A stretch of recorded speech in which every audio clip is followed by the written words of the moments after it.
Čau!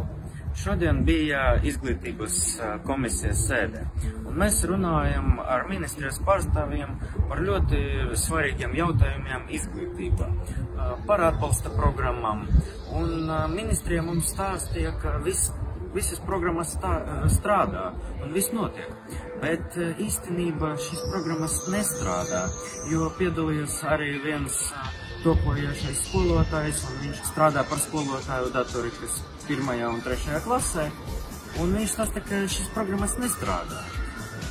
Diemžēl ar tādu izglītības ministriju mums nesasniegt labu izglītības līmeni, un situācija izglītībā ir slikta, neslēpsim. Un tiešām ir kaut ko jāmaina. Bet pozitīva lieta ir tāda, ka šajā sēdē piedalījās arī Saeimas deputāti, un viņi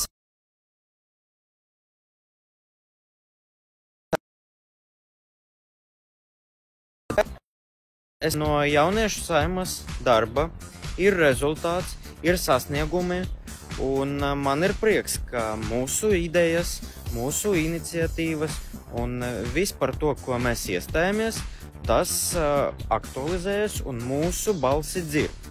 Tas ir ārkārtīgi svarīgi. Tāpēc turpiniet